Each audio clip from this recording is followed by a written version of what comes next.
Bonjour et bienvenue dans cette vidéo où nous allons voir comment transmettre les bons indices non-verbaux. Afin d'établir une réelle connexion avec les autres, le contact visuel est primordial. Pour faire preuve d'intérêt et de participation, il convient de regarder directement la personne entre 2 et 3 secondes avant de poser le regard ailleurs ou sur quelqu'un d'autre. Un regard qui dure moins d'1 seconde ne montre pas d'engagement réel avec l'interlocuteur. Professionnellement, c'est le seul moment où nous sommes amenés à toucher notre contact. Autant dire qu'il vaut mieux réussir cette première étape. Une bonne poignée de main doit être ferme, mais sans jamais broyer les phalanges de l'interlocuteur. Cette fermeté ne doit durer que 2 secondes, pas plus.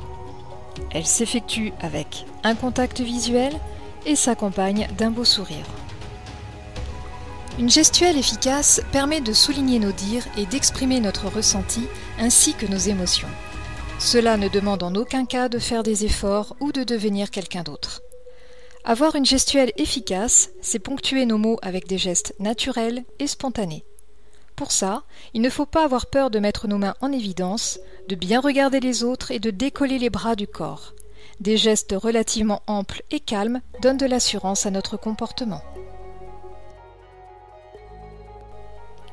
Occupez l'espace sans pour autant piétiner le territoire des autres. Relevez bien le buste et descendez les épaules. Cela donne une attitude assurée et apporte de l'énergie au mouvement corporel. Les bras sont ouverts et les mains sont visibles. La tête est bien droite, mais pas trop haute non plus. Cela donnerait une attitude de mépris ou une vision trop autoritaire. Les émotions universelles sont souvent exprimées de façon totalement inconsciente et involontaire. Être conscient de ce que nous exprimons est un atout, notamment dans certaines disciplines professionnelles où il faut savoir se montrer diplomate. Si nous voulons nous montrer dynamiques dans notre discours, animons notre visage avec un sourire ou bien encore un regard plus profond. Mais il ne faut pas forcer sur les muscles, cela ne semblerait pas naturel. Pour montrer de l'intérêt aux autres, souriez légèrement et hochez la tête de temps en temps. Et bien sûr, n'oubliez pas le contact visuel. Jouer avec le timbre et le débit de sa voix nécessite une formation adaptée, car notre voix véhicule de l'émotion et donne de l'impact à notre discours. Tout cela passe par le rythme que nous lui donnons, les silences, le son, l'inflexion et l'articulation des mots. Il faut s'entraîner à ne pas parler trop vite, à baisser sa voix d'un ton, à maîtriser les pauses entre les mots et à coordonner la voix et les gestes. Porter notre attention vers quelqu'un nécessite de diriger tout notre corps vers cette personne et de se montrer ouvert dans notre communication non verbale. Pour cela, il ne faut pas avoir peur d'incliner le buste vers l'interlocuteur et de concentrer toute notre énergie vers lui.